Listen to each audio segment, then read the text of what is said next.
مولاي صل وسلم دائما أبدا على حبيبك خير الخلق كلهم. مولاي صل وسلم دائما أبدا على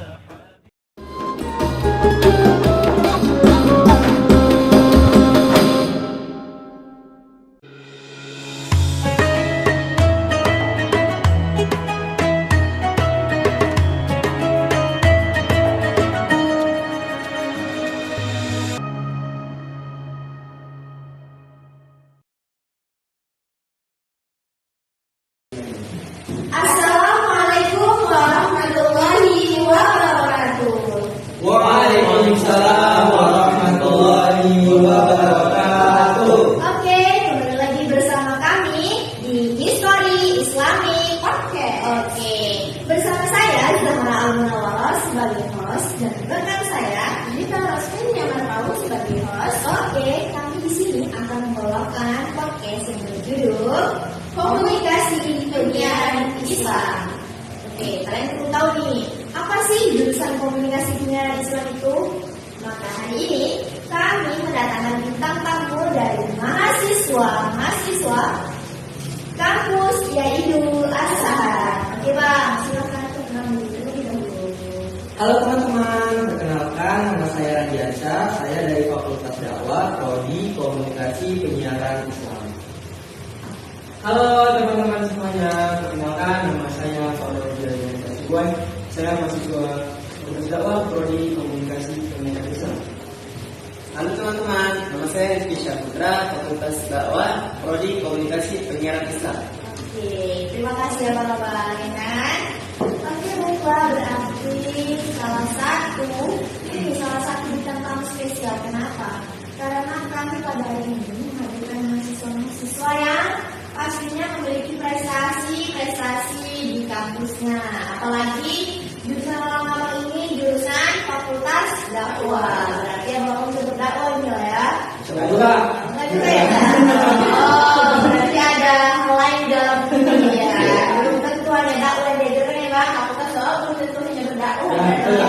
Oke lah, kalau begitu marilah kita untuk mendengarkan abang ini.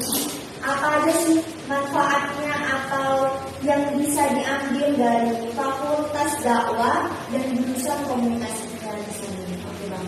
Jadi bang, kalau di kampung abang sekitar abang, apa yang abang terapkan untuk mengajarkan masyarakat abang, atau apa yang abang ambil dari jurusan abang untuk diterapkan di masyarakat abang?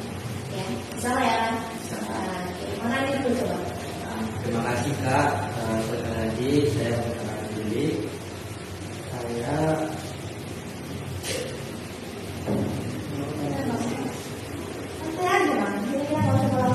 Brodi. Saya tinggal di Desa Sebalai, tempatnya di Dusun 10. Di situ Kak masih wilayah Kabupaten Batubara. Jauh Kak. Jadi saya tuh dari rumah ke kampus itu naik motor, pulang balik gitulah. Jadi nggak ada motor gitu. Karena kan jauh pun tapi masih bisa ditempuh jalan gitu.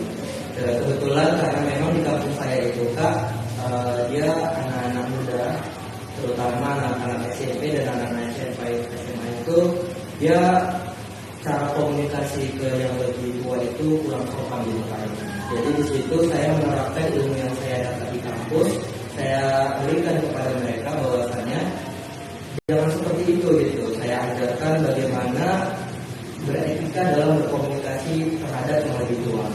Jadi di situ saya memberikan contoh terhadap anak-anak yang tidak memiliki etika dalam berkomunikasi sama orang yang lebih tua. Di situ saya memberikan video kepada mereka. Itulah solusi yang saya ajarkan kepada mereka. Karena kan kalau memang orang itu hanya teori gitu kan Kak, tanpa melihat contoh yang nyata, saya rasa mereka kurang paham gitu, dan saya rasa juga mereka kurang menuruti apa yang saya omongkan tadi. Jadi saya melihatkan video kepada mereka tentang bagaimana dampak yang akan terjadi ketika mereka tidak mengikuti atau tidak sopan gitu terhadap Kak. Karena kan memang sangat luar biasa sekali ya anak muda di desa saya itu Kak. Apalagi ini kan generasi Gen Z ya kan, pasti banyak kali terpengaruh oleh internet ya kan, Iya. apalagi TikTokan ya kan. Tepat sekali Kak. Jadi abang memilih dakwah secara digital ya dalam hal ini. Iya Kak.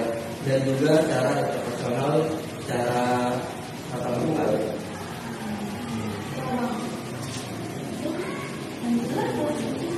Selanjutnya menurut Ya. gimana dengan saudara dan nih? Oke Kak, menurut saya ya, kalau di kampung saya, kebetulan kampung saya itu masih di sekitar kota Kak, di kota besar kan.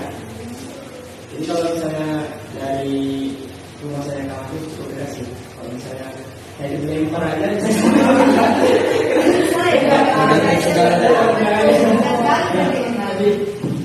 jadi kebetulan juga Kak di kampung saya itu di Jalan Besar.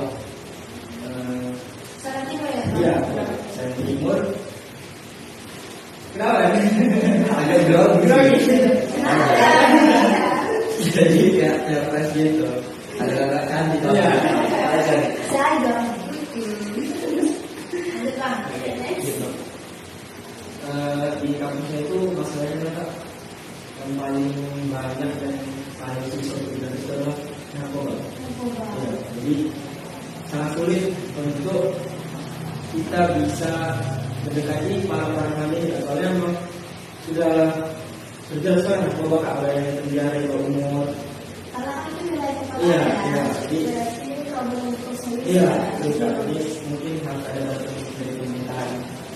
Kan, tapi saya itu membuka belajar dan mengajar anak-anak. Jadi di misalnya ada dekat misalnya, jadi saya mengajar dan belajar itu Pak tentang Al-Quran Pak. Iya. Apalagi kan di wilayah perkotaan itu soalnya jarang ada yang udah mau belajar untuk ngaji, belajar Islam ya kan. Berarti saudara menerapkan ilmu yang telah saudara Dapat dapat. Nanti selanjutnya untuk saudara Rizky bagaimana dapat saudara? Baik. Nah, kalau saya sih di kampung saya di Desa Wonosari itu banyak, saya lihat banyak orang yang tidak bisa menyelamatkan orang tuanya untuk meninggal.